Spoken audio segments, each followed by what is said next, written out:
Hi everyone, and it's Carver here once again, a lean warrior lifestyle. And this is a very special episode here because this is my first ever interview, and I'm very honored and extremely just excited to be bringing you my guest on the show.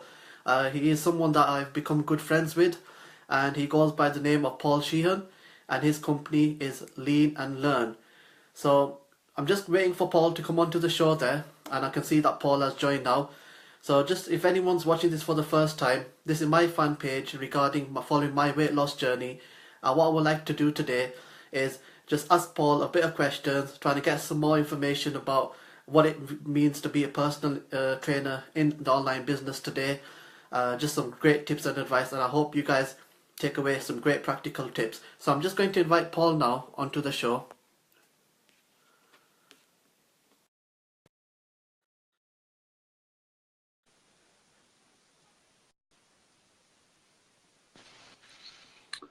Hello. Hello. Yes, Paul. How are you doing? Yeah, good, thank you. How are you? Yeah, I'm good, man, Paul. Yeah, thank you for coming onto the show. You're my first ever guest, so I guess yeah, you got that accolade there, right there. Yeah, always be the first one. So I know that today you had a a gym session today. How did that go for you? Yeah, it was quite a relaxed one. So I went out last night, so it wasn't going to be a big session. So there's a little bit of foam rolling, a little bit of stretching, Yeah, and then a little bit of light cardio. So quite a relaxed one, but had to get it in the bag as well. yeah. I think sometimes it's just nice to just get kind of in motion, isn't it? Just even if it's just something, just to keep it going, really, isn't it? Yeah, you don't want to overtrain yourself, but at the same time, you want to keep active. And So so, I just want to say, yeah, it was a good session. thanks once again, Paul, for coming on to the Yeah, excellent. So thanks once again, Paul, for coming on the show. Now I know a lot about you because we work together, and you've helped me a lot in terms of my mindset and losing weight. So I just want to say thank you for that, Paul. It's been a privilege of mine to be able to say we become friends online and stuff. Just for people watching the show for the first time, Paul, could you maybe explain a bit about who you are, your passion about health and fitness, and why you became a personal trainer? Yeah, so I'm Paul. Started personal training last year, so I got qualified. Before that, I was trying to program,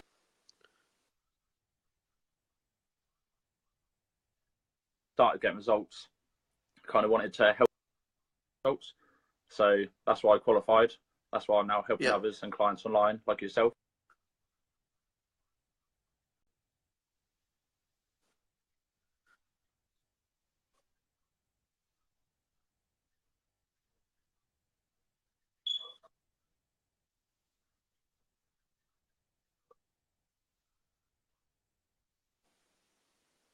It's a bit of a time difference, but Sorry, Paul, it just keeps cutting out a bit.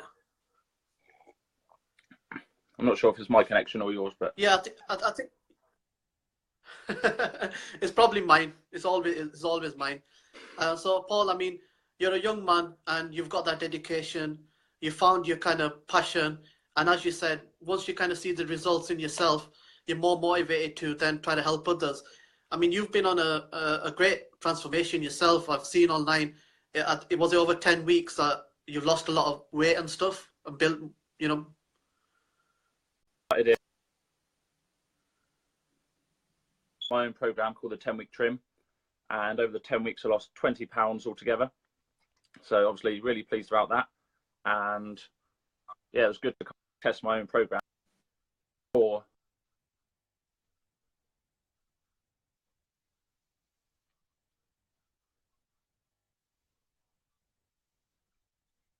Right.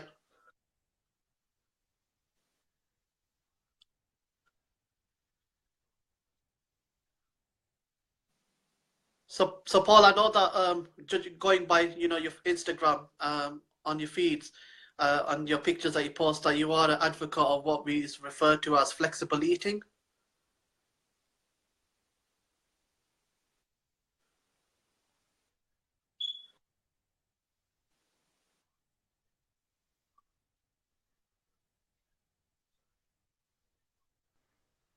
working towards a result, if not actually enjoying the process. So yeah, most of my foods, most days, the kind of foods that I enjoy, and the training I do is training I enjoy. So that just helps me keep consistent. And if you're keeping consistent, you're always going to success. Always helps, doesn't it? Yeah, yeah. I think you're absolutely right there, Paul. I think if you find something that you enjoy, it's something that you're going to tend to stick with for the long run. Yeah. Yeah. So many And people, I think. go Sorry, ahead, go on. Paul. No, go ahead. No, it's fine. I think most people, when they start like a fat loss journey,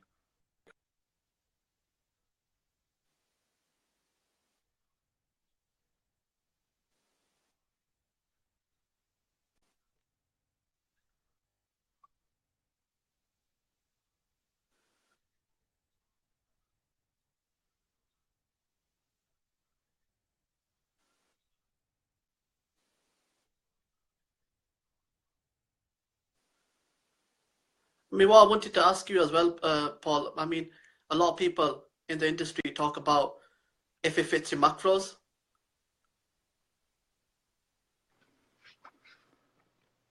And what I've kind of yeah. realized is that for me, yeah, there's like some certain foods, let's say trigger foods. Is it best to kind of avoid certain trigger foods when you're kind of getting into the role of stuff? Yeah, I think it depends on the person, to be honest. I mean, some people have got the discipline to have like one biscuit at a time and just leave it there, but others, you'll have one biscuit and then the packet will be gone in a few minutes. Yeah. And I've done that a few times, so you kind of need to know what you're like and know what triggers you. So if you are that person that's going to eat the whole packet, then maybe either don't buy it or buy it in like single packets. So like suits you and your lifestyle, really. Yeah, I think that's key, really. You got to really find what works for yourself. I mean, for yourself, Paul, just to give a little bit of practical tips, how do you kind of set yourself up for the week? Do you have a plan on a Sunday night? Because that's what I'm doing at the moment. But I'm finding that for me, I'm kind of adjusting it on a daily basis. Is that the right way to approach these kind of things? Yeah, so for myself, obviously, I'll know my calories and protein targets and macro targets, which I stick to. And then, to be honest, most days I pretty much have the same foods.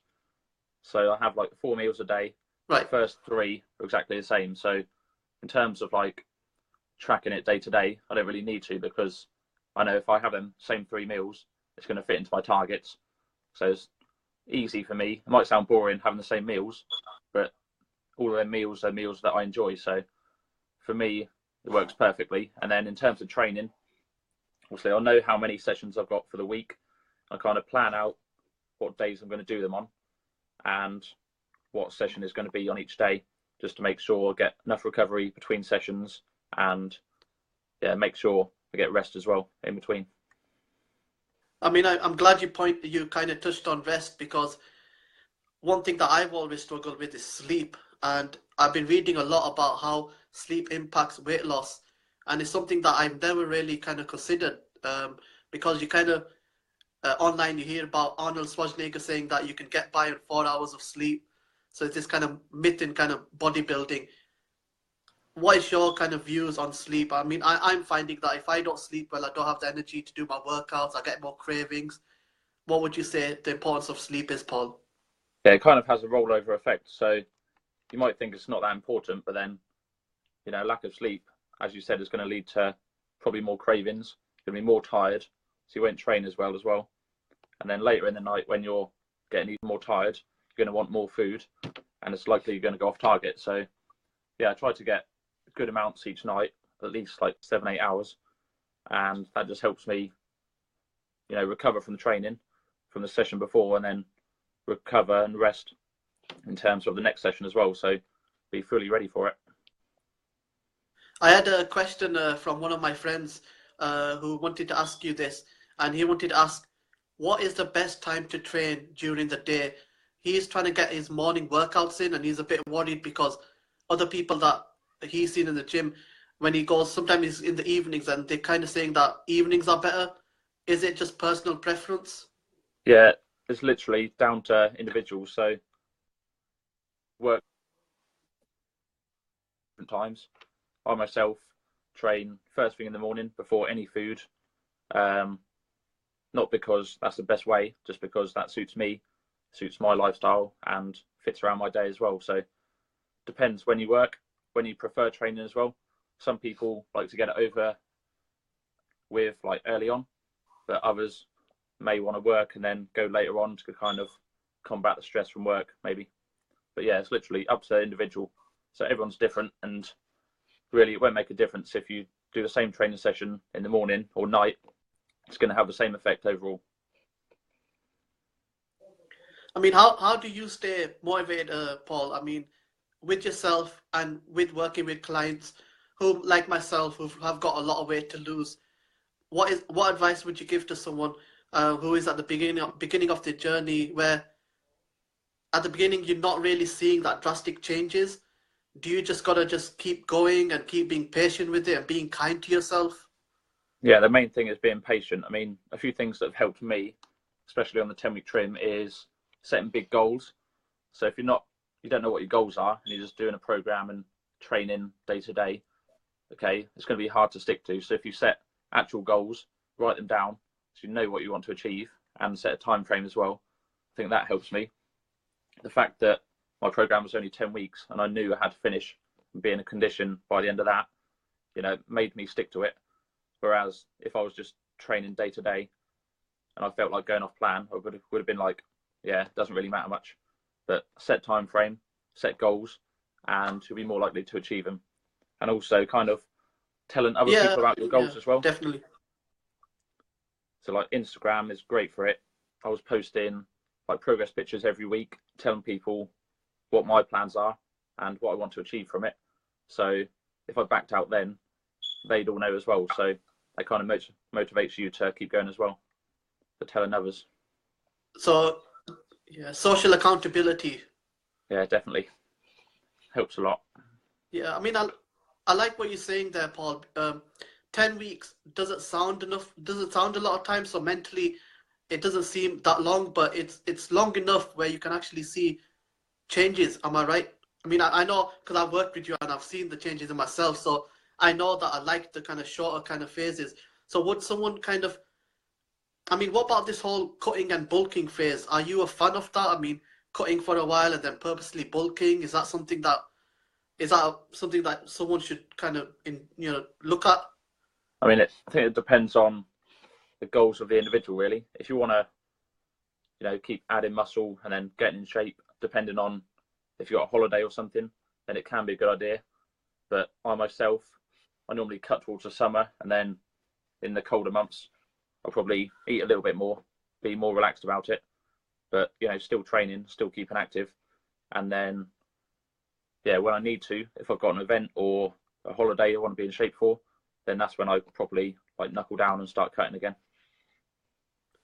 Paul, how do you, if you have a day where, let's say, you're off track and you might eat a little bit more than what you should do, or you're just feeling a bit guilty, how do you turn that around? Is there anything that you specifically do kind of that gets you motivated? Is it going back to the gym or? So, like a few times, even on the 10-week trim, I went over my calorie target quite a few times. And there's like a few different things which I tend to do. One option is you can literally write that day off to say that went off target, tomorrow's a new day, and just get back on target from tomorrow. Or if you want to stick to your plan like exactly 100%, you can always kind of alter your nutrition the next couple of days to even it out. So as long as you're in the same calorie deficit over the week, it's going to have the same effect really. So if you do go over one day, it's not the end of the day. You can alter your food and drink for the next week and then have the same effect really. Yeah, definitely, Paul. I mean, what have you kind of noticed working with people, either in person or online? What do you kind of feel is the biggest barriers? I mean, for me, is it that people kind of, I've heard that saying that you are your own worst enemy. Do you think that people sometimes make it too hard on themselves? Yeah, I think so. I mean, every client that comes to me, I get them to do a questionnaire and I find out like how much food they're currently eating, and literally nearly every client I've had has been not eating enough to lose fat. So they think that they need to lose fat, so they have like hardly any food at all. And then when I give them their plan, they're so surprised at how much food they can eat while losing fat. So I think it's the media, really. There's so many specific diets out there which promise like massive results, and people just like jump on the bandwagon. But really, it's better to have like a more flexible approach, which you can, no set rules, no restrictions. You can just suit it around your lifestyle. I mean, I'm glad you mentioned something just earlier in this interview about eating the kind of same foods, and I thought I was doing it wrong, because for me, I love my porridge in the morning with a bit of fruit. Sometimes I put some protein powder in there. I think it's known as overnight oats.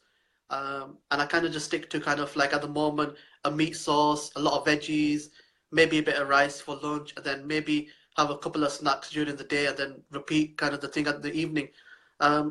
Is it just purely science, basically? Just as long as you get your calories and you're in that deficit, that you're going to be burning fat?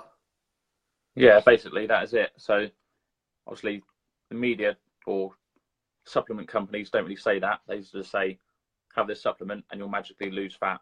And that's why people get it. They spend crazy amounts of money on like fat burners, and then they'll just do no exercise and expect results. So it's all about, if you are in that calorie deficit, obviously you need to be in a big enough one to see results, but not too big to make it hard for yourself, and not too big that you're really hungry and struggling.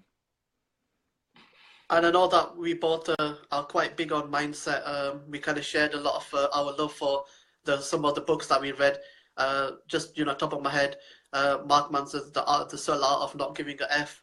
I think is really good about just as it is, just following your own path. Is there kind of any other kind of mindset kind of books that you would like to share that have helped you on your journey? I mean, not mindset, but I've actually got a couple here. Yeah. So I don't know if that's opposite way round on the camera, but the 10 times rule. Reading that. Yeah, the 10x rule. Yeah. Yeah. That's basically all about goal setting, and the reason why people fail sometimes is they set small goals which they don't need much action to do, and then they end up getting lazy because they don't need to do much, and then they don't even reach a goal. So that's all about setting massive goals. It's better to set an absolutely huge goal and get part of the way there than to set a little goal and not do much at all. So that's been a good help. Compound effect, another good one. All about setting up successful habits and kind of setting yourself up, all gradual steps as well. So lots of little improvements every day over time going to make a massive difference instead of going all out all at once. I mean, have you read The Slight Edge by Jeff Olson? No, I haven't. I've heard of it though. That's just exactly what you're talking about, Paul. It's about taking the small steps and getting momentum and just building it up to get massive action. One of the other ones that I really liked about, and what I think is really important on a weight loss journey, is self-belief. And I've read Psycho-Cybernetics, and that is, if you don't believe in something, you're never going to become that type of person. You may pretend, and I know this is something that I've been through myself. You may pretend that you are that type of person, but deep down there's a voice in your back of your mind that's telling you differently. What is the role of self-belief when it comes not only just weight loss, but just in life? Do you have to believe it first before anyone else can? I think you do, but at the same time, it's hard to kind of believe in the process if you haven't got results yet. So some people will start a plan, they'll do it for a couple of weeks, and they won't see amazing results straight away. So then they'll think that it doesn't work, but you need to believe in the process and trust it. Just keep consistent, and eventually you're going to get results, and you can always alter the plan in the future, can't you? Yeah, no, thank you. That's great information there, and I think I hope that there's been a lot of practical tips on the here. Is there anything else that you would like to share here, Paul? I was just going to ask. Obviously, you're on my Lean and Learn project. I was going to ask, kind of, what made you make that leap and join it? Because I get quite a few people message saying they might be interested to join the program.